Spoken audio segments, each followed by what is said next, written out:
Hey, good morning.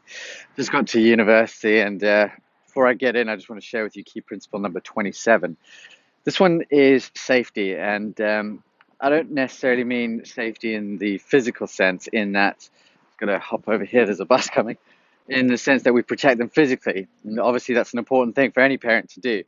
But I'm talking about the kind of safety that we build in our home environment, in our family setting. And it's the kind of safety that allows our children to express themselves appropriately, express themselves in a way that they may not feel like they can express themselves in any other environment. And what do I mean by that?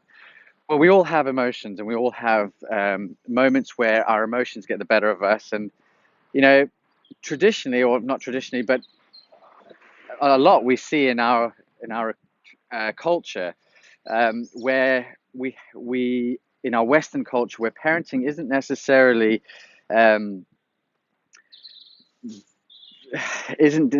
done in a way that helps children to become emotionally intelligent. I'm really starting to see that a lot in my research. Um, you know, we our emotions sometimes get the better of us, and we can't control them as much as we would like. We end up feeling like we weren't in control of ourselves. We may say things or do things that we wouldn't rationally do, and we don't feel great about these emotions. We want to push them down because we're not comfortable with them. We don't have a healthy relationship with them necessarily. But if we as parents are able to let our children express those emotions, they've got this backpack where their emotions are filled in throughout the day with little events that they're not necessarily comfortable with. Maybe they're um, scared at school, or they're frustrated with a limit that we've set. And at some point, that backpack becomes too full and it overflows.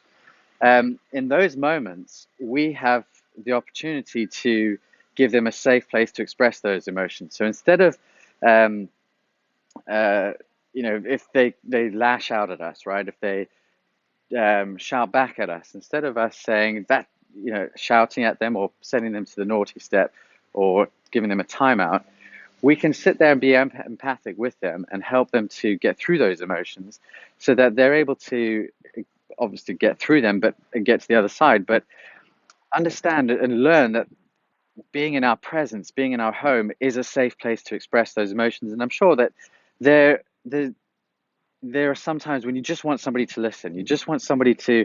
I'll go this side so that the sun's in my face. You can see my face. We just want to have somebody be there for us and feel like we can express ourselves in a safe environment where we're not going to be judged, we're not going to be laughed at. Um, it's going to be the complete opposite. We're going to be loved, and we're going to be understood and appreciated. That's the kind of safety I'm talking about in this key principle, and that's the kind of safety we can give our children when they have these emotional moments. And I just think it would be lovely and amazing if we can all give ourselves and have ourselves have safe places, safe relationships where we can express ourselves. One of my safe relationships is with my wife.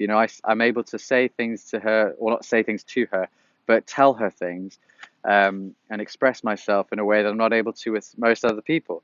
But most of us have people that we can do that with. But for our children, it's so essential that they know that their parents and that their home is that place where they can safely express themselves.